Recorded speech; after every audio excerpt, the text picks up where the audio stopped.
Hello, this is Ken Ferrie with this week's Boots in the Field report. Warm and dry last week. Saw more field work as guys went back to doing fall tillage and putting on some anhydrous. We stuck in another strip till plot as well. Trey probably wasn't too excited about it since he had all the equipment power washed off and ready to go back to our plot partners. But that plot went in nice, maybe too nice for December. I don't like the looks of the December 12th drought map. It looks like a potential problem for the I-states. Seeing that much land that's in D3, D4 drought in December is a little scary. I know things can change quickly, but when we freeze up, our chance of building reserves will have to wait till spring. Now, the northern half of Illinois looks okay. But with soil temps still in the 40s and tile lines running, some of that surplus is getting away. Anybody with tile gates, if they aren't closed already, let's get them closed up. This is time to bank some of that water. We continue to answer questions that come in from the Beyond the Basic video series. One question from a grower. He has been no-tilling for 5 to 10 years and wondering at what depth he should pull his soil test. This does depend on what you're testing for, but in this case, he's testing for P, K, and pH.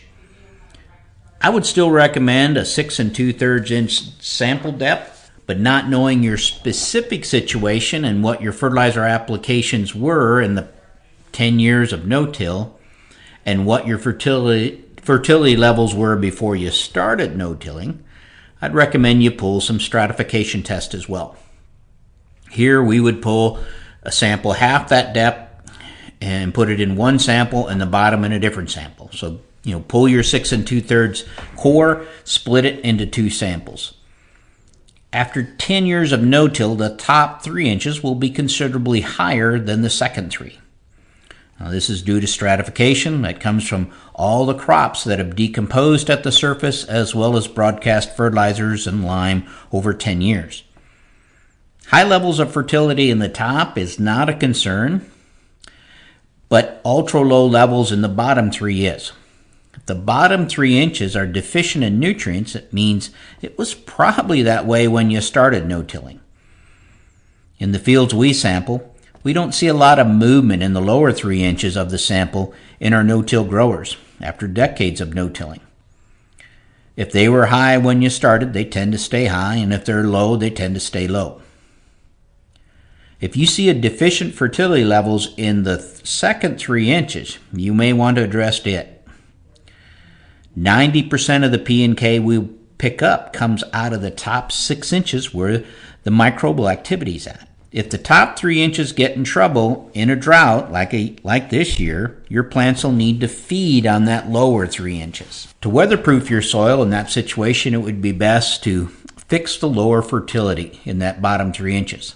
Now, this could be done by knifing some fertility down there or adding some tillage and mixing the top 3 inches with the bottom 3. Once you've brought your bottom 3 inches into range, you could go back into the no-till. Most likely, if your fertility was adequate 10 years ago, it's still there today, but your surface 3 inches will have higher levels. Now, this is quite all right, as the top 3 inches are where most of the nutrient feeding comes from. It is the most biologically active zone. Now, think about where a wooden fence post rots off. Now, not above the surface and not 6 inches below the surface, it rots off at the surface. Stratification in no-till is a form of banding. Put a concentration of nutrients where they are processed and taken up the easiest. Do pay attention to soil pH. This is an area where farmers get in trouble when they go into no-till and keep applying lime like they did when they were in tillage of that 3 and 4 ton rates. These rates were for the days of tillage. In no-till, you must tame your lime rates down and do much lower rates, but do them more often. Treat limestone like you do your P and K. If you made big lime applications, you'll find your surface pH too high. I've seen surface pHs over lime to the mid-7s.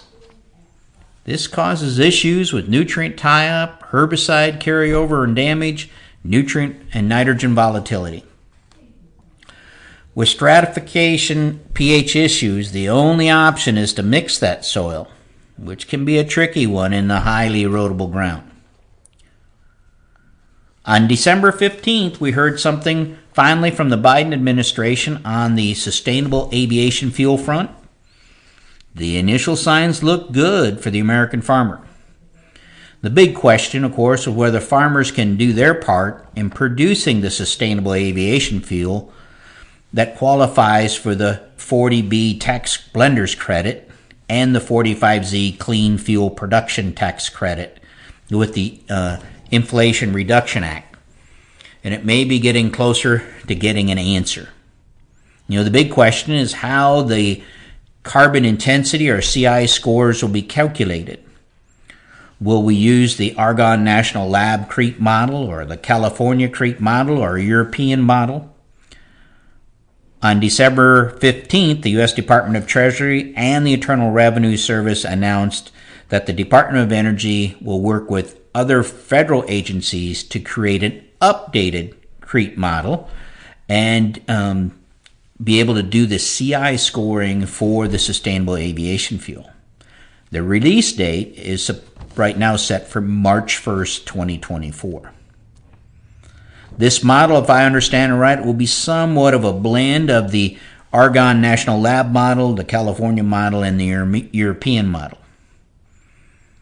The scores will apply to the sustainable aviation fuel produced in 2023 and coming up in 2024. After that, they'll fall under the 45Z tax credit for the 2025 through 2027. We talked a lot about CI scoring in the summer at our Farm Journal Corn Soybean College.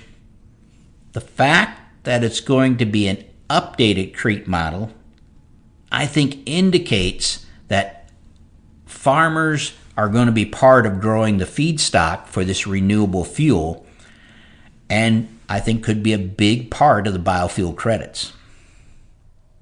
I just wish the updated CREEP model would have been released in July.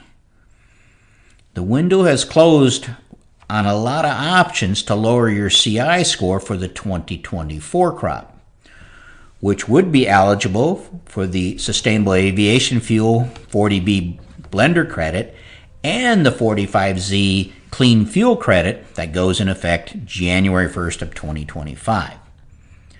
My guess is there would have been a lot less tillage done this fall if we'd have got it in July.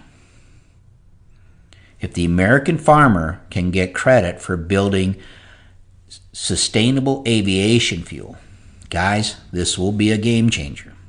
It could be a wild ride, at least until 2027 when these credits sunset.